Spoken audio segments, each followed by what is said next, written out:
fourscore and 7 years ago our fathers brought forth on this continent, a new nation, conceived in liberty, and dedicated to the proposition that all men are created equal.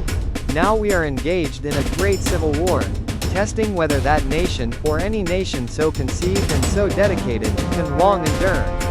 We are met on a great battlefield of that war. We have come to dedicate a portion of that field, as a final resting place, for those who here gave their lives that that nation might live. It is altogether fitting and proper that we should do this. But, in a larger sense, we cannot dedicate, we cannot consecrate, we cannot hallow this ground.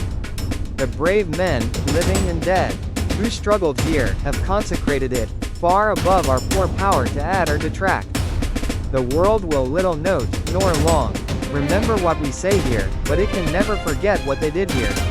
It is for us the living, rather, to be dedicated here to the unfinished work, which they who fought here have thus far so nobly advanced.